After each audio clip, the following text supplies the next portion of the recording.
기도를 말하기 전에 반드시 중요한 게 뭐냐 그러면 하나님과의 관계가 맺어져 있어야만 된다는 거예요. 왜냐하면 기도는 아무나 하는 게 아니거든요.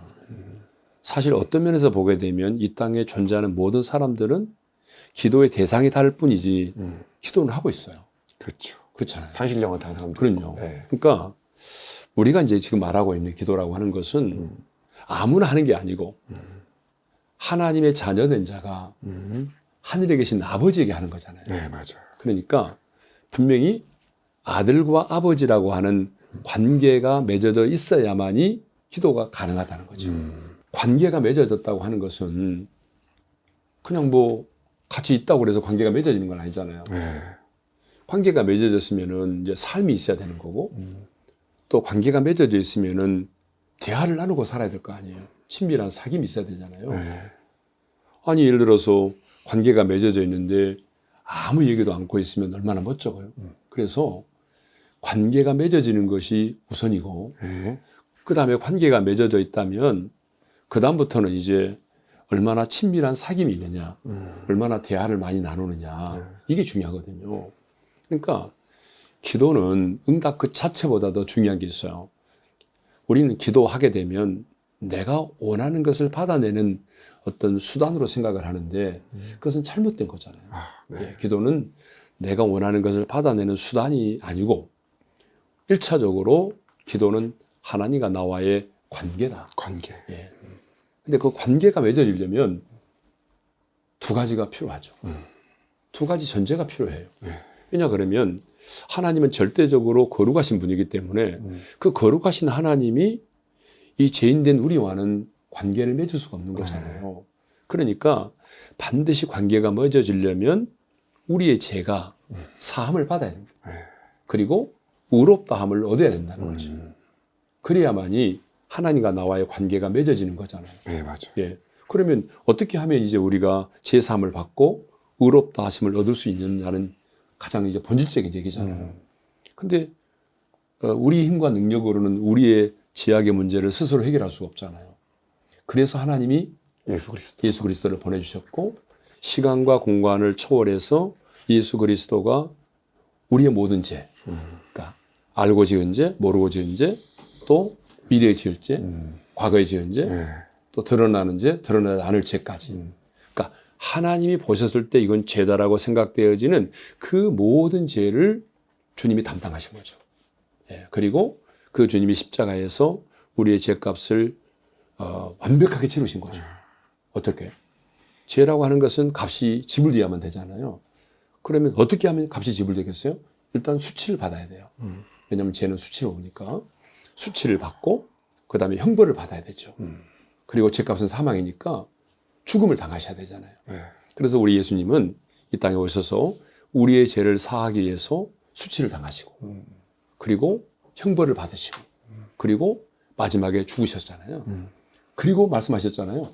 다 이루었다. 그 말이 뭐예요? 너희의 죄를 테텔레스타이. 예, 값을 지불했다, 완불했다, 청산했다. 그러니까 주님이 이제 우리의 값을 다 완불히 하셨잖아요. 근데 거기서 끝나는 게 아니잖아요. 이제 법적으로 우리를 의롭다고 하신 거잖아요. 그 의롭다 하신다는 게 뭐냐 그러면 하나님이 나를 보고 의롭다는 게 아니라 내가 믿는 예수 그리스도를 보시고 그 예수 그리스도의 의를 가지고 우리를 의롭다고 인쳐주신 거잖아요. 예? 그러니까 한 번도 죄를 지어본 경험이 없는 사람으로 하나님이 나를 간주해 주신 거죠. 그래서 이제 하나님과 나와의 관계가 맺어진 거잖아요. 그러니까 관계가 맺어졌기 때문에 하나님 아버지와 이제 우리가 친밀한 사귐을 가는데 때로는 부부의 관계로 말하잖아요. 하나님은 우리의 신랑, 우리는 신부, 때로는 친구 이런 관계로 말하고 있는 게 뭐예요? 친밀한 사귐을 말하는 거죠. 그러니까 하나님과의 친밀한 사귐을 가지려면 대화를 많이 나눠야 돼요. 그 대화를 나누려면 어떻게 해야 돼요? 시간을 정해놓고 기도를 해야 되죠. 왜냐하면 우리 너무 분주한 삶을 살아가잖아요. 그러니까 뭐 분주하게 살아가다 보게 되면 우리가 정말 주님과 친밀한 사귐을 못 갖게 되죠. 그래서 시간을 정해놓고 우리가 기도하는 게 너무 중요해요. 네. 기도라는 게 어떤 건지에 대해서 명확하게 이야기해 주신 것 같아요. 우리가 기도라는 건 누구한테나 기도할 수 있고 예. 그리고 해한테도 기도할 수 있고 달한테도 기도할 수 있지만은 우리가 말하는 기도는 하나님께 하는 기도이기 때문에 하나님께 기도하기 위해서는 하나님과의 관계가 먼저 맺어지는 게 중요한데 하나님과의 관계가 맺어지지 않는 사람의 특징은 죄가 있으면 하나님께 갈 수 없기 때문에 우리가 예. 그 죄 사함을 받고 의로웠다함을 입어야 되는데 예. 그것은 우리의 의로움이나 어떤 행동이나 우리의 액션이나 우리의 선행이나 봉사로 이루어지는 것이 아니라 그렇죠. 예수 그리스도를 통해서만 가능하고 그렇죠. 그분이 우리의 모든 죄를 다 사해 주시고 다 이루셨기 때문에 그분을 통해서 우리가 하나님께 갈 수 있고 관계를 맺을 수 있으며 그렇죠. 그 관계를 맺어야지만 우리가 기도할 수 있고 예. 그렇다고 한다면 그 관계가 맺어진 상태에서 기도라는 건 그분과의 어떠한 대화고 소통이기 때문에 이것은 우리가 쉬지 않고 하면서 시간을 정해놓고 계속해서 드리는 것 이것이 되게 중요하다는 얘기인 것 같네요. 쉬지 말고 기도하라고 할 때에 그러면 밥도 먹지 말고 잠도 자지 말고 24시간 기도하라는 얘기냐? 그건 아니고요. 쉬지 말고 기도하는 것 중에 하나가 좋은 게 있는데 그게 뭐냐면 엘레겐의 기도라고 하는 게 있어요. 엘레겐의 예, 기도. 그 엘레겐의 기도가 참 좋은 것 같아요. 제가 우리 교회에서 여러 차례 설교를 했는데 그 성경에 보게 되면 혈루병 앓는 여자가 있잖아요. 그 혈루병 여인이 예수님에 대한 소문을 들었단 말이죠. 그러니까 예수님이 계시는데 그분을 만나면 이러이러한 병이 고침을 받았다. 심지어 죽은 자도 살았다. 그 얘기를 듣고 난 다음에 그 소문을 들었음에도 불구하고 이 여인에게 믿음이 생긴 거잖아요. 그래서 내가 예수님의 옷자락만 만져도 고침을 받을까 생각하밀러라. 거기 하밀러라고 하는 헬라어 단어가 엘레겐이에요. 그러니까 엘레겐이 뭐냐면 반복적으로 중얼거리는 기도예요. 그러니까 이 혈루병 여인은 계속적으로 나는 예수님의 옷자락만 만져도 고침을 받을 수 있어. 나는 예수님을 만날 거야. 예수님의 옷자락만 만져도 나는 고침을 받을 수 있어. 이렇게 끊임없이 기도를 했다는 거죠. 그런데 정말 그때가 왔잖아요. 네, 때가 왔죠. 그래서 마침내 예수님의 옷자락을 만지는 순간에 혈루의 근원이 마르고 아멘. 고침을 받았잖아요. 그러니까 우리가 뭐 구체적으로 뭐 다 전능하신 하나님 뭐 이렇게 목에다 힘주고 하는 것도 기도가 아니고 운전하면서도 설거지하면서도 또 차를 마시면서도 늘 마음속으로 우리가 이렇게 반복해서 엘레겐의 기도를 드릴 수 있다. 저는 그 엘레겐의 기도를 성도들이 좀 많이 했으면 좋겠어요. 예. 그렇게 하면서 하나님과 우리가 관계를 맺고 끊임없는 영적인 호흡을 하면서 대화를 할 수가 있네요. 네. 목사님을 초청해야지만이 질문할 수 있는 아주 어려운 질문인데 괜찮을까요? 괜찮아요. 예. 아니 우리가 교회를 다닌다고 다 구원받는 게 아니잖아요. 아, 예. 그래서 이제 어떠한 사람 같은 경우는 나는 구원을 받은 날짜를 기억해 놓는 분들도 있고 네, 예. 그리고 어떤 분들은 나는 교회는 다지만 나는 구원을 받지 못했다고 생각하는 사람도 있고 그리고 어떤 분들 같은 경우에는 구원도 안 받았는데 세례 받는 건 잘못된 거다라고 이런 분들도 있는데 이 구원이라는 게 정말 너무 어렵고 많이 얘기 나오는 건데 구원을 받았다라는 증거나 구체적인 현상 이게 구원받은 거다라는 거 거기서 좀 자유해지고 싶은 사람들이 있는데 네. 뭐가 구원을 받은 건가요? 자, 이제 구원의 영역은 우리 인간의 영역은 아니잖아요. 그죠? 네. 하나님의 영역이기 때문에 어떤 사람의 구원에 대해서 이 사람이 구원 받았다, 안 받았다라고 우리 피조물인 인간은 누구도 단정할 수는 없지만 단정했습니다. 그래도 이제 우리가 하나님의 말씀에 근거해서 우리는 구원의 확신을 늘 얘기하잖아요. 네. 자, 제가 언젠가도 설교하면서 그런 얘기를 한 적이 있는데 다른 종교와는 달리 우리 기독교는 끊임없이 사람들에게 묻는 게 하나 있어요. 하나님을 만나신 적이 있나요? 그러면 사람들이 하나님을 만난다는 게 뭐지? 이렇게 늘 질문을 하거든요. 그럼 하나님을 만난다는 게 뭔가? 많은 사람들은 어떤 신비적인 체험을 생각해요.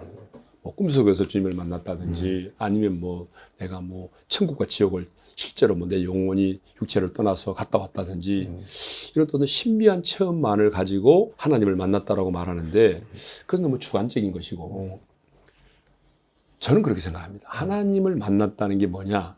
그것은 진리의 말씀, 그러니까 성경에 기록되어져 있는 그 진리의 말씀, 그 말씀이 믿어지고 그 말씀이 내게서 체험되는 것. 그것이 하나님을 만나는 것이다 라고 제가 말씀드리고 싶어요. 활자가 내 삶으로 사라지는 순간이네요. 예. 그것이 정말 실제로 믿어지고. 예, 그러니까 성경은 단순한 역사책도 아니고 문자가 아니라는 거예요. 성경은 성령의 감동으로 기록되어진 살아있는 말씀이죠. 그러니까 살아 움직이는 말씀이죠. 그리고 이 말씀은 성령의 감동으로 기록되어져 있기 때문에 살았고 운동력 있고 그리고 예수님께서 하신 말씀처럼 영이요 생명이라는 거죠. 그러니까 영이라는 말은 시간과 공간의 지배를 받지 않는다는 거잖아요. 그러니까 우리 인간은 육체는 매임을 당하죠. 내가 뭐 감옥에 들어가면 감옥이라는 환경에 매임을 당하고 병에 걸리면 그 병에 매임을 당하고 그런데 영은 매임을 당하지 않죠. 그러니까 영은 시간과 공간을 초월하기 때문에 하나님께서 아브라함에게 주셨던 말씀이 있죠. 너는 복이 될지라. 네. 그러면 그 말은 그 시대에 아브라함에게만 주신 말씀이 아니라는 거예요. 왜? 영이기 때문에 시간과 공간을 초월해서 오늘 내게 주시는 말씀이 되는 거죠. 아멘. 그러니까 성경에 기록되어 있는 말씀이 모세에게 주신 말씀이지만 오늘 내게 주시는 말씀을 우리는 받잖아요. 왜? 영이고 또 생명이니까 그 말씀이 우리에게 생명을 가져다 주기 때문에 생명이거든요. 그러면 제가 얘기했잖아요. 전제적으로 하나님을 만난다는 게 뭐냐? 그러면 그것은 의의 말씀이 내게서 믿어지고 체험되는 것이라고 했잖아요. 그러니까 진리라고 하는 것은 하나님 말씀은 진리니까 진리라고 하는 것은 변하지 않는 것도 진리지만 진리는 반드시 체험되어야 된다. 체험되지 않는 것은 학문이다. 그러니까 하나님의 말씀이 진리라면 이 말씀이 내게서 반드시 체험돼야 된다. 그렇게 믿거든요. 그러면 그러니까 그 말씀에 하나님 말씀하신 그 역사와 그것이 내 삶에 나타나야 된다는 거네요. 그렇죠. 예를 들어 보면 이런 거죠. 자, 성경에 보니까 우리 모두는 죄인이라고 말하잖아요. 근데요, 이거 아무나 믿어질 수 있는 게 아니거든요. 왜냐하면 내가 죄를 많이 지었으니까 내가 죄인이지. 이거는 인정해요. 당신 죄인이지. 그래 나 죄 많이 지었어. 이렇게 말한단 말이에요. 그런데 더 들어가서 한 사람 아담이 범죄했고 그래서 아담의 후손인 우리도 죄인이다. 한 사람이 범죄하였으므로 죄가 우리 가운데 들어왔다. 야, 우리 인류의 시조인 아담이 죄를 지었기 때문에 너도 죄인이야. 이렇게 말하면 그건 숭하잖아요. 숭하죠. 그 말 듣는 순간부터 기분 나빠요. 그렇죠? 이게 말이 되느냐는 거죠. 이게 논리적으로 말이 안 되는 거죠. 아니 아담이 선악과를 따먹을 때 내가 망봤니? 내가 동조한 적도 없다. 난 태어나지도 않았어. 근데 왜 나를 죄인이라고 그래? 이거 기분 나빠요. 그 다음에 또 성경이 뭐라고 말하냐면 예수님께서 내 모든 죄를 담당하시고 십자가에서 죽으셨다고 말하죠. 이거요. 이거 말이 되는 거예요? 이게 믿어질 수 있는 거예요? 그것도 아니 힘들죠. 2000년 전에 예수님이 내가 태어나지도 않았는데 어떻게 내 죄를 미리 아시고 그분이 내 죄를 담당하시고 죽으셨냐고. 응? 이게 말이 안 되는 거잖아요. 근데 놀라운 사실은 진짜 예수를 믿고 구원받는 사람에게 나타나는 그 현상이 뭐냐 그러면 이 말도 안 되는 사실인데 이 사실이 믿어진다. 그러니까 어느 순간에 내가 죄인이구나 하는 사실이 이만큼의 의심의 여지가 없이 믿어지는 거예요. 그리고 거기서 끝나는 것이 아니고 또 예수님께서 내 죄를 대신하여 십자가에 죽으셨다는 그 사실이 십자가의 그 사건이 다른 사람의 사건이 아닌 내 사건으로 받아들여지는 거예요. 내가 손으로 지은 죄 때문에 그분이 손에 못 박히셨구나. 내가 발로 지은 죄 때문에 그분이 발에 못 박히셨구나. 내가 생각으로 지은 죄 때문에 그분이 가시면류관을 쓰셨구나. 이렇게 그 십자가의 사건이 나의 사건으로 믿어지고 받아들여진다는 거잖아요. 그러면 그래서 성경에 이런 말씀이 있잖아요. 성령으로 말미암지 않고는 아무도 예수를 출시를 할 수 없느니라. 이미 성령께서 내 안에 역사해 주셨고 이 말씀이 믿어지게 하셨고 깨달아지게 해 주셨기 때문에 내가 이 말씀이 믿어지고 내게서 체험되는 거죠. 그러니까 나는 그래요. 우리 인생 가운데 넘어짐도 있고 연약함이 있고 그렇잖아요. 우리가 예수 믿었다고 해서 그 사람이 완전한 사람으로 되는 건 아니잖아요. 신분이 바뀔 뿐이지만 상태는 시간에 따라서 사람마다 다 다르거든요. 상태의 변화는 다 달라요. 그러니까 우리는 상태의 변화를 가지고 이 사람이 구원받았다 안 받았다 말하면 안 된다는 거죠. 그러니까 예수를 딱 믿으면 가장 먼저 변하는 게 신분의 변화 보는 거죠. 하나님의 자녀가 되는 거잖아요. 사망에서 생명으로 옮겨지는 거잖아요. 근데 이제 하나님의 자녀가 되었다고 그래서 그러면 다 모든 사람들이 거룩하게 살아가느냐? 아니에요. 우리 안에는 여전히 타락한 죄성이 남아있는 거잖아요. 네. 그러니까 내가 늘 말씀드린 것처럼 우리 안에는 두 가지 생명이 있는 거죠. 부모님이 내게 물려준 생명, 옛사람의 생명이 있고 내가 예수를 믿음으로 갖게 된 하나님의 생명, 아들의 생명이 있는 거죠. 그러니까 두 가지 생명이 있으니까 옛사람의 생명은 육체의 소욕을 따라 살고 싶어 해요. 죄를 먹고 살아요. 그러니까 끊임없이 죄를 짓고 싶어 한다고요. 그러니까 이게 본성이에요. 그러니까 내가 하나님의 생명을 가지고 있지만 여전히 부모가 물려준 옛사람의 생명을 갖고 있기 때문에 우리 안에 타락한 죄성이 있기 때문에 끊임없이 죄를 짓고 싶어 하고 또 죄의 유혹을 따라 살고 싶어 하는 마음이 있는 거예요. 그러니까 예수 믿었다고 그래서 내 안에 나 죄 지을 마음이 없어요. 그 사람은 뭔가 이상한 사람이죠. 사실 잘못된 거죠. 그러니까 예수를 믿으면 본격적으로 갈등이 생기는 거예요. 맞아요. 갈등이 그러니까 생기는 갈등이 없다. 이거는 심각한 거예요. 생명이 두 개가 있으니까. 예.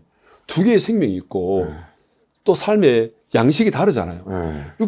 우리 옛사람의 생명은 육체의 소욕을 따라 살고 싶어 하고 또 새 생명은 성령의 소욕을 따라 살고 싶어 하고 그러니까 이게 끊임없이 갈등하고 그러니까 예수 믿으면 갈등이 생기는 게 정상이죠. 예. 그래서 바울이 뭐라고 그랬어요? 난 날마다 죽노라 고백했고 날마다 내 정과 욕심을 십자가에 못 박는다고 말했잖아요. 그게 계속 갈등이 있기 때문에. 갈등이 있기 때문에. 그 말을. 그래서 오라 나는 공고한 사람이로다. 누가 나를 이 사망의 몸에서 건져내라고 그랬잖아요. 그러니까 그 갈등은 정상인 거예요. 예. 목사님 이야기를 들어보니까 구원이 뭔지 저는 좀 알 것 같아요. 예. 우리가 구원받았다. 내가 이제 나는 정말 구원받았다라는 게 그건 어차피 하나님의 전적인 영역이기 때문에 우리가 인간이 뭐라고 단정 지을 수는 없지만 그렇죠. 그래도 성경을 기반으로 해서 우리가 구원이 어떤 건지 본다고 한다면 구원이라고 하는 거는 내 안에 있었던 죄, 다시 말하면 내가 지은 죄도 아니고 아담이 졌던 그 원죄가 나의 죄로 인정이 되고 너무나도 그것이 그대로 믿겨지고 그리고 그 죄와 내 보이지 않았던 모든 죄 그리고 나의 오늘과 미래의 모든 죄를 예수 그리스도가 십자가에 담당하고 죽으신 것 자체가 실질적으로 나 때문에 죽었다는 것이 느껴져 갖고 그것이 와닿게 돼서 그것을 믿어지고 체험하게 되어진 그 사람이 바로 구원받았을 때 나타나는 사람의 모습이지만 우리가 오해하지 말아야 될 것은 그렇다고 해서 우리가 새 사람이 돼서 늘 선한 일을 하고 천사 같은 그런 삶을 사는 것이 아니라 우린 부모에게서 받은 그러한 항상 육적인 원래의 생명이 있고 하나님 성령께서 주신 그 생명이 있기 때문에 이 안에서 갈등하는 모습은 여전히 우리 삶에 나타난다. 예. 예. 그러니까 이제 어떤 분들은 그래요. 당신 구원에 확신이 있느냐? 그러면 아니 내가 어떻게 그렇게 얘기할 수 있어. 구원은 확신은 하나님만 있는 것이지 하나님만이 아시는 것이지 그렇게 말하는 교만한 거야 라고 말하는 분들이 있어요. 근데 성경은 분명히 영생이 있음을 알게 하려 함이라고 말하잖아요. 그러니까 우리가 정말 진리의 말씀을 믿고 진리 안에 거하는 자는 구원의 확신을 갖고 살아야 돼요. 아멘. 예. 왜냐하면 구원의 확신을 가져야만이 이후에 믿음이 성장도 하고 영적 전진도 감당하는 거죠. 그래서 구원의 투구를 쓰라고 그랬잖아요. 전쟁할 때 제일 중요한 게 이 투구를 써야 되잖아요. 구원의 확신이 무너지면은 그 다음부터는 아무것도 할 수가 없어요. 그래서 반드시 하나님의 사람은 언제 예수 믿었느냐가 중요한 게 아니라 정말 내 안에 예수가 계시고 베드로의 고백처럼 주는 그리스도시요 살아계신 하나님의 아들이십니다라는 고백이 아멘. 나의 고백이 된다면 뭐 내 연약함과는 상관없이 나는 구원받은 하나님의 사람이다 라고 믿고 확신 가운데 살아야 된다는 얘기죠. 막 이 엄청난 거를 이 단숨에 정리해 주시는 이 내공은 어디서 나오는 걸까요, 목사님? 아니, 목사라면 다 그렇게 할 수 있어야 되는 거 아닌가? 네. 다니는 교회 어디냐고 엄청 물어보더라고요. 예. 저 오림교회. 오림교회. 예. 몇 시에 예배 드려요? 자기소개랑 교회 소개 좀 부탁드리겠습니다. 예. 그 날마다 주 안에서 꿈꾸는 자로 살아가는 오림교회 김은호 목사입니다. 네. 우리 오륜교회 하면 유명한 게 다니엘 기도회고 다니엘 기도회. 저 20여 년째 이어오고 계시잖아요. 25년째. 네, 25년째. 다니엘 기도회에 대해서 아직도 모르시는 분이 있기 때문에 좀 소개 한번 부탁드립니다. 예. 다니엘 기도회는 이제 1998년에 시작이 됐어요. 이제 조그마한 상가에 있을 때인데 뭐 교회에 여러 가지 기도 제목이 있어서 이제 제가 우리 성도님들에게 저는 이제 기도원에 가서 20일 동안 금식하며 기도할 테니까 우리 성도님들은 매일 저녁에 이 상가 교회에 모여서 저를 위해서 또 우리 나라와 민족을 위해서 기도를 해줄 것을 요청을 했어요. 그럼 목사님이 어떠한 영적인 회복이나 이런 것들을 위해서 혼자 기도원에 가신 건가요? 그렇죠. 저는 이제 우리 교회 기도 제목도 많이 필요했고 공간의 문제, 뭐 주차장의 문제, 또 사역의 문제, 여러 가지 기도의 제목들이 많이 있어서 저는 이제 금식하면서 기도원에 들어가서 밤이면 산에 올라가서 기도를 하고 그리고 이제 성도들에게 자체적으로 자발적으로 모여서 기도를 해달라. 밤 9시에. 첫날 이제 산에서 기도하고 내려와서 아내에게 전화를 걸었어요. 여보, 몇 명이나 모여서? 그랬더니 아내가 진짜 그 좁은 상가에 성도들이 가득히 모여서 저를 위해서 교회를 위해서 기도를 했다는 거예요. 그 말을 듣는 순간에 진짜 눈시울이 뜨거워지더라고요. 왜냐 그러면 이건 참 목회자가 없어도 교인들은 이렇게 동기부여만 되면은 모여서 기도할 수 있구나 아멘. 라고 하는 사실을 깨닫게 됐어요. 그래서 이제 저는 그냥 밤만 되면은 산에서 기도하고 성도들은 교회 예배당 공간에서 기도하고 21일 동안의 합심 기도를 마쳤는데 그리고 나니까 하나님이 보성고 강당을 열어주신 거예요. 예. 사실은 이제 보성고 강당은 미션스쿨이 아니잖아요. 잘 열려지지가 않아요. 그런데 그때 제가 이제 합심 기도의 이력을 깨닫는 거죠. 합심 기도가 이렇게 대단하구나. 그래서 그 다음 해부터 이제 제가 강사가 돼서 21일 동안 다니엘이 새 이래를 기도했잖아요. 그래서 다니엘 새 이래 기도회라는 명칭을 가지고 이제 우리가 21일 동안 합심 기도회를 한 거예요. 그러니까 처음 이름은 다니엘 세일의 기도회였네요, 원래는. 그렇죠. 예. 그러니까 처음 할 때는 원래 세일이라는 말도 없었고 그냥 기도했고 예. 그래서 이제 다니엘 세일의 기도회를 하다 보니까 2003년도부터인가요? 그때 이제 주변의 교회들이 알고 좀 같이 할 수 없느냐. 그래서 영상을 열어서 인터넷으로 시작을 했는데 처음에 38개 교회가 시작한 것 같아요. 그러면서 이제 그 다음에 300개 교회, 그 다음에 해에 1000교회, 그 다음에 해에 3000여 교회, 그리고 3000여 교회에서 1만여 교회로. 예. 그래서 이제 지난 11월에 끝난 다니엘 기도회에는 15,600개 교회가 함께하게 됐죠. 그러니까 이제 교회 숫자가 중요한 게 아니라 다니엘 기도회는 교단과 교파를 초월해서 이 땅의 모든 교회들이 동일하게 하나님의 말씀을 받고 동일한 찬양을 하나님께 드리고 그리고 마음을 같이하여 21일 동안 부르짖어 기도하는 합심 기도입니다. 그러니까 이게 사실 이제 예수님께서 이 땅에 오셔서 교회를 세우시고 난 이후에 예전에는 이제 우리가 오프라인 공간에서 모여서 이제 붕회도 하고 집회도 했지만 온라인으로 교단과 교파를 초월해서 수십만의 성도들이 21일 동안 그리스도의 한 몸으로 하나님을 예배하고 또 말씀을 받고 또 함께 기도하고 또 사랑의 헌금을 통해서 또 서로에게 하나님의 사랑을 흘려보내고 이런 기도회는 없었잖아요. 정말 말이 안 되는 너무. 그렇죠. 근데 목사님 이거를 처음에 교회에 같이 하자 그러면은 그러면 니네 교회 홍보하려고 그러는 거냐? 분명히 오해가 있었을 것 같은데. 초창기에는 좀 많이 오해가 있었죠. 오해가 있었고 그래도 저희가 이제 좀 빨리 많은 교회들이 협력할 수 있었던 건 뭐냐 그러면 우리가 이제 그 전부터 사모 리조이스라고 하는 걸 해왔잖아요. 사모님께 케어해드리고 하는 거, 교회 사모님. 예, 제가 이제 어느 날 그 신문을 보니까 우리 사모님들 67%가 우울증에 걸렸다. 그런 소식을 접하고 나니까 너무 마음이 무겁더라고요. 아니 한국 교회가 건강하려면 목사님이 건강해야 되고 또 목사님이 건강하려면 사모님이 건강해야 되거든요. 근데 사모님들 67%가 우울증에 걸렸다고 한다면 이건 심각하다. 그래서 사모님들을 좀 이렇게 초청해가지고 그분들과 함께 심과 그리고 치유와 그리고 회복 그리고 새로운 출발을 갖도록 해주면 얼마나 좋을까라고 생각에 대해서 제가 3월 이절수를 했어요. 그때는 1000명씩 사모님들을 모셨어요. 그래서 롯데 호텔에 주무시게 만들고 저희 교회가 가지고 있는 이제 문화적인 콘텐츠가 많으니까 열린 음악회도 하고 또 사모님들 여러 가지 드라마 치유도 하고 아주 다양하게. 그래서 사모님들 반응이 너무 좋았거든요. 뭐 롯데 호텔에서 주무시면 거의 안 주무시는 거예요. 그리고 새벽에 또 동대문, 남대문 나가시는 분들 계시고. 예.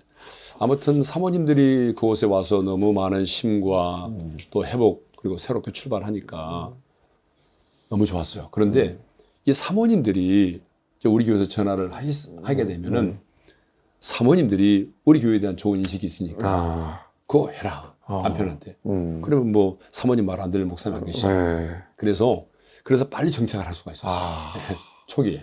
참 그 전략은 아니었었는데. 전혀 전략은 아니었지. 예. 이게 정말 그 사업으로 따지면 예. 기가 막힌 전략이잖아, 사실은요. 우리는 뭐 머리 굴릴지 모르겠어요. 또 성령께서 또 그렇게 또 인도를. 예. 근데 이제 최근에 와서는 네. 이제 큰 교회 목사님들이 굉장히 많이 참여하시거든요. 네. 그러니까 이제 얘기를 해보게 되면 그분들이 깨어있는 분들이세요. 꼭 이렇게 얘기하세요. 목사님, 우리 기독교 역사에 이렇게 교단과 교파를 초월해서 그리스도의 한 몸이 돼서 진정성을 가지고 하나님을 예배한 적은 없었습니다. 이것은 한 교회 행사가 아닙니다. 그러니까 우리 교회도 규모가 있지만은 이 그리스도의 한 몸이 돼서 하나님을 예배하고 부르짖어 기도하는 일에 함께 참여하는 것이 정말 주님이 기뻐하시는 일입니다. 매일마다 새로운 강사님이 오시고 또 사회도 이제 각 지역의 목사님들이 와서 사회를 보고 찬양도 우리 교회 팀만이 아니라 각 교회 찬양팀들이 와서 함께 찬양을 하고 그러니까 이제는 뭐 한국 교회를 넘어서 열방과 함께하는 그런 기도회가 됐어요. 그렇게 되셨구나. 네. 이번이 이제 2022년도 다니엘 기도회가 이제 끝났어요. 그렇죠. 그리고 다니엘 기도 끝났는데 지난 작년까지만 해도 코로나19여서 한 절반 정도밖에 못 앉으시고 이렇게 됐었잖아요. 그렇죠. 혹시 목사님 기억에 가장 기억에 남는 다니엘 기도회가 혹시 있으신가요? 아니 뭐 저는 항상 해년마다 네. 또 정말 다니엘 기도는 새로워요. 매일매일 하나님께서 세우신 간증의 주인공들이 있고 그리고 매해마다 보게 되면 하나님이 주시는 메시지가 공통점이 좀 있는 것 같더라고요. 어떤 때는 치유, 어떤 때는 회복, 어떤 때는 비전 이렇게 하나님이 주시는 게 있어요. 되도록이면 좀 이렇게 드러나지 않는 숨은 보석 같은 사람들을 모시려고 하고요. 그리고 이제 매일 목사님들만 오시면 안 되니까 이제 가끔 목사님들이 오셔서 말씀으로 잡아주고 또 간증만 들으면 안 되니까 그리고 이제 평신도 그룹 중에서도 보게 되면 선교사 그룹, 또 여성 그룹, 유수 그룹, 연예인 그룹. 그 사업자도 한 명씩 있잖아요, 사업가죠. 예, 또 북한과 관련된 분 한 분. 이렇게 좀 다양하게 저희들이 또 음악 하시는 분도 한번 모시고 다양하게 구색을 맞춰가지고 그렇게 강사를 섭외하고 진행을 합니다. 예. 이제 올해도 지금 이제 1만 5천여 교회가 함께 있잖아요. 그러면 우리가 이제 10명씩 잡게 되면 몇 명이에요, 벌써 숫자가 상당하잖아요. 그렇죠. 근데 이제 그 이후로도 보게 되면 계속해서 이제 또 보는 분들이 많거든요. 어떤 분은 이제 이후에 이제 그 메시지 간증만 올라가는 메시지만 해도 100만 명 정도 보는 사람도 많거든요. 예. 그리고 이제 우리가 12월 1일부터 20일까지는 이제 글로벌 다니엘 기도회라고 해가지고 6개 나라의 언어로 또 나아가고 있잖아요. 그러다 보니까 이제는 이제 대한민국을 뛰어넘어서 이제 정말 열방과 함께하는 글로벌 기도회가 된 것 같습니다. 제가 15년 정도 섬겼던 수원성 교회라는 교회가 있는데 저희 교회도 이번 연도부터 다니엘 기도회 시작했어요. 반응이 어땠어요? 너무 좋으시고 다 은혜 받으셔서 내년에도 또 한다고. 다니엘 기도회를 한번 시작해가지고 중간에 그만두는 교회는 거의 없어. 목사님 떠나지 않으면. 혹시 목회 철학이나 방향에 대해서 좀 얘기해 줄 수 있을까요? 목회 철학 참 중요하죠. 목회 철학은 크게 이제 두 가지로 보면 되는데 하나는 이제 변화를 두려워하지 말자라고 하는 거거든요. 자, 우리가 살고 있는 세상이 진짜 엄청나게 빠른 속도로 변하고 있잖아요. 뭐 쌍둥이도 세대 차이를 느낀다고 말할 정도로 굉장히 이제 빠른 속도로 변하고 있는데 목회 환경도 마찬가지 같아요. 굉장히 빠른 속도로 변하고 있기 때문에 이렇게 급변하는 시대에 변하지 않는 절대 진리의 복음을 우리가 어떻게 효과적으로 전할 수 있을까? 이것이 이제 우리가 가져야 될 이 시대의 고민이잖아요. 네. 근데 이제 고민만 한다고 되는 게 아니잖아요. 그러면 변하지 않는 진리의 복음을 급변하는 시대에 우리가 효과적으로 이 시대의 언어로 전달하려면 교회가 변해야 되는 거죠. 그래서 변화를 두려워하지 말자. 근데 이렇게 변화를 두려워하지 않고 시대의 어떠한 트렌드나 그 변하지 않는 진리를 변화하는 시대에 맞게끔 잘 포장지를 싸서 전달하면은 예. 기존의 어떠한 성도님들이나 예. 아니면 어떠한 기존에 함께 하시는 교육자님들이나 이런 데서 좀 반발 같은 게 있지 않나요? 그러니까 이제 끊임없이 네. 이런 부분들이 이제 강단에서 선포되어지고 또 성도들과 이런 비전을 공유하는 게 필요해요. 그러니까 예를 들자면 예전에는 우리가 뭐 손을 들고 찬양하는 거 상상할 수도 없었고 또 예전에는 교회 안에서 뭐 드럼을 친다든지 또 기타로 연주를 한다든지 이런 거는 뭐 상상할 수 없는 일이었잖아요. 네. 근데 이제 최근에는 다 보편화됐잖아요. 다 하죠, 다. 예. 근데 이제 처음에 이제 저희가 예배를 경신하고 이런 찬송과 예의 어떤 그때는 뭐 복음성가라고 막 그랬거든요. 네. 그런 거를 부를 때에 사람들이 좀 충격이었죠. 그렇지만 계속적으로 이제 그런 부분들을 성도들에게 이해를 시켜야 돼요. 왜냐 그러면 우리의 기성세대가 우리의 다음 세대를 이해해주지 않으면 안 된다. 그러니까 예를 들자면 우리 청년들은 찬송가를 잘 몰라요. 예. 그런데 뭐 주 안에 있는 나에게 땅 근심이 있으랴 이런 찬양하면은 저는 굉장히 은혜스럽거든요. 지금도.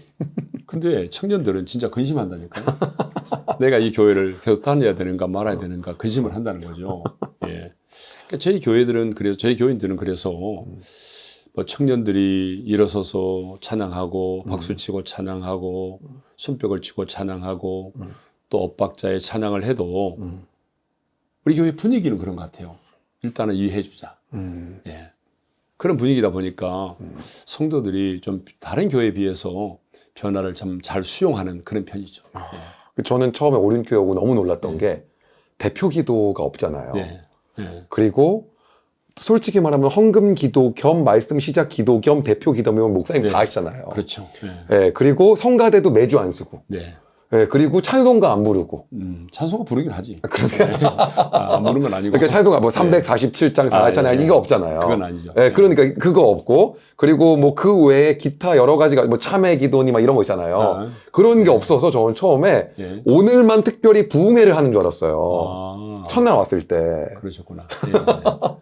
그렇잖아요. 예배는 좀 심플한 게 좋고요. 저는 되도록이면 예배라고 하는 것은 이제 드림이니까 되도록이면 찬양도 잘한 사람들만이 나와가지고 그런 준비된 찬양을 하는 것보다는 좀 우리가 못하지만은 모든 성도들이 함께 드리는 찬양을 하나님이 기뻐하시겠구나.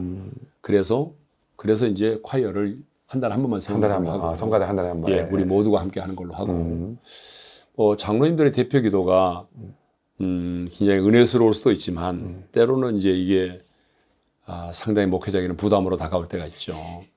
오히려 말씀을 듣기에 좀 이렇게 집중하지 못하도록 만드는 경우도 있고 그래서 우리는 주일 낮 예배 때는 대표 기도가 없어요. 대표 기도가 있는 예배가 무슨 예배가 있나요, 혹시? 수요일에는 이제 오전 예배는 이제 권사님들이 대표 기도를 하시구나. 하고 예. 저녁에는 장로님들이 대표 기도를 시키죠. 예. 네. 전 그래서 첫날 오륜교회 딱 온 날은 아직도 잊을 수가 없는데 네. 그냥 뭐 화용 모임 같은 그 예수전도단 집회를 예. 오고 예배 드린 느낌인 거예요. 설마 매주 이렇게 드리나? 너무 깜짝 놀랐어요. 매주 드리죠. 네. 그리고 목사님 말씀 끝나신 다음에 네. 다 같이 찬양하자 하고 기도하시고 축도하고 끝나잖아요. 네. 저는 그런 걸 처음 봐가지고 네, 그래서 그 화용 모임에서만 봤거든요. 네. 근데 예배는 심플한 게 좋아요. 네. 뭐 다른 순서가 예전에 이제 우리가 예배를 갱신하기 전에는 처음부터 이렇게 드리신 건 아니셨죠? 그렇죠. 네. 예배 순서가 보통 한 23개 돼요. 그러면 그 순서를 따라가다 보게 되면 순서가 이끄는 예배가 되는 것 같아요. 그래서 중간에 뭐 사도신경이 빠지고 교동문이 빠지면 쪽지가 올라오고 그랬어요. 목사님, 사도신경이 빠졌네요. 교동문 오늘 빠뜨렸네요. 그럼 다시 돌아가서 네. 교동문 다시 하겠습니다. 이렇게 하고. 그런 때도 있었죠. 네. 아, 맞아요. 그 순서가 이렇게 있으면은 저도 가끔 대입해 드릴 때, 아, 여기까지 끝났네. 이렇게 속으로 지워갔던 그렇지. 기억이 있던 것 같아요. 예, 맞아요. 예.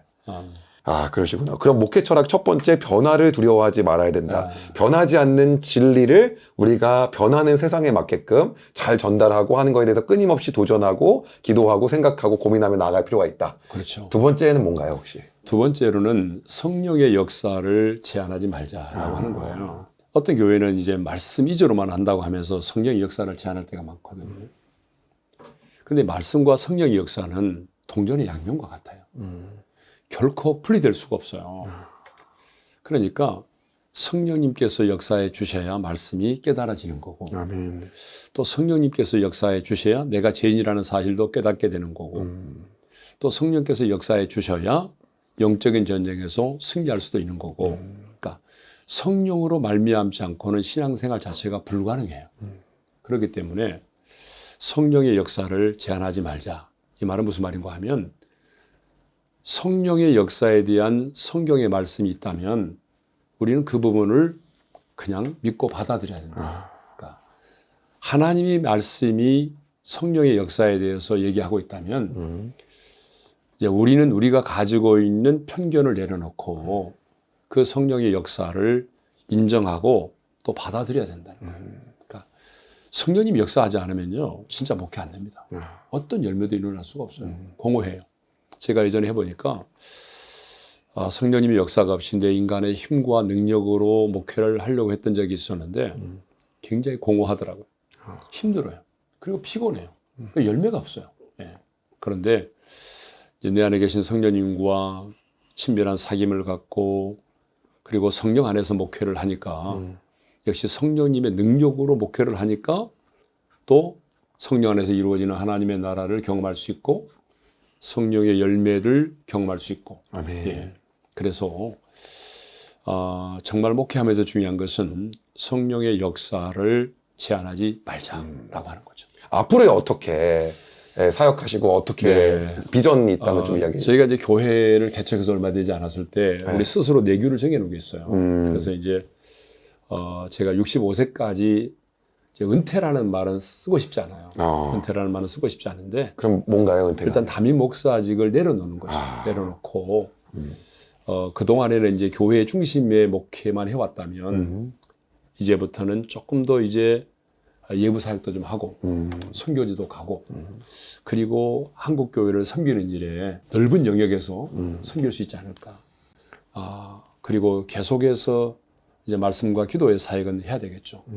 제가 늘 정말 내가 자주 쓰는 말 있잖아요. 좋아하는 말, 조지 필드의 말. 우리는 녹이 슬어 없어지는 인생이 아니라 하나님의 손에 닳아 없어지는 인생이 되잖아요. 아멘. 그러니까 하나님이 부르시는 그날까지 저는 이제 말씀과 기도의 사역, 다음 세대를 세우는 사역, 또 젊은이들에게 꿈과 비전을 심어주는 사역, 이런 사역을 해야 되겠죠. 예. 그럼 오히려 사역의 영역이 확장되는 거네요, 목사님. 더 바빠질 것 같아요. 더 확장되고 좀 더 바빠질 것 같아요. 네. 아니, 그 목사님이 하신 말씀 중에 저 그때 식사하다가 가장 인상 깊었던 게 뭐냐면, 제가 저희 어머니한테도 자주 해드리거든요. 인생은 70부터라고 하시잖아요, 목사님. 네. 제가 이번에 그 김영수 교수 얘기도 했잖아요. 네. 인생의 황금기가 언제냐. 네. 그거는 이제 65세부터 이제 70세까지라고 그러잖아요. 그래서 생각이 중요한 것 같아요.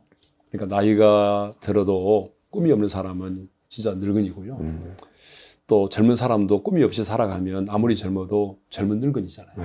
근데 정말 주님 안에서 꿈꾸는 자, 그러니까 야망이 아니겠죠. 예수 그리스도가 살아 숨쉬는 꿈. 그 꿈이 있는 사람은 인생의 나이를 초월해서 젊게 사는 것 같습니다. 아멘입니다, 진짜. 내일 하나님 앞에 부르심을 받을지라도 꿈꾸는 자로 살아야죠. 아멘. 예. 그러니까 꿈이 없으면 이게 우리의 인생의 표대가 사라지는 거예요. 예. 그래서 하나님 앞에 가는 그날까지 꿈꾸는 자로 살아야 돼요. 꿈이 있어야지 우리 안에 도전이 있잖아요. 예. 목사님 앞으로 사역이 이제 확장되는 그 순간 담임 목사님직을 내려놓게 되면은 오히려 저하고 더 자주 뵈실 수 있을 것 같아요. 그럴 수도 있죠. 혹시 다른 교회에서 만나실 수도 있을 것 같아요. 그럴 수도 있죠. 아무래도. 예. 아, 진짜 목사님 오늘 근데 그러지 않기를 바라야 되겠네요. 왜, 왜냐면 왜? 다 오른교회 판이라고 그럴까. 아, 저 어디 가면 예. 그거 있더라고요. 예, 예, 오린교회 판 얘기 나오더라고요. 단열 기도의 강사로 서게 되면 그런 네. 얘기 많이 들어요. 예, 그러니까요. 그리고 어떤 교회 가면 라인업이 다 다니엘 기도의 강사인 거예요. 맞아요. 예. 그래서 이분 이렇게 돼서. 그러니까 단열 기도에 한 번 왔다 가시면 예. 그 3년 정도 스케줄이 다 잡힌대잖아요. 아, 예. 맞습니다. 왜냐하면 이제 믿고 부를 수 있는 강사니까. 예, 예. 그러니까요. 아, 진짜. 아, 목사님 오늘 바쁘신데 네. 시간 내주셔서 정말 감사하고요. 감사합니다. 네. 앞으로 이 사역 계속해서 더 확장되는 사역을 위해서 기도하도록 하겠습니다. 여러분, 저는 지금까지 현승원 TV의 현승원이었고요. 자, 오린교회 김은호 목사였습니다. 감사합니다. 네, 감사합니다. 하나님 아버지, 이 시간에 우리 영상을 시작합니다. 촬영을 시작하는데 성령 하나님 이곳에 임재하여 주시고 또 우리의 마음과 생각과 입술을 주관해 주셔서 하나님의 마음을 갖는 시간 되게 해주시고 아멘. 성령님의 인도하심을 따라 진행되는 시간이 되기를 원합니다. 아멘. 하나님 것이 참 아름답고 또 앞으로 이제 이 방송을 보는 많은 분들에게 큰 도전과 유익이 되는 축복의 시간이 되게 하여 주옵소서. 아멘. 예수님의 이름으로 기도합니다. 아멘. 여러분, 영상 도움이 되셨다면 구독과 좋아요, 알림 설정까지 꼭 부탁드립니다.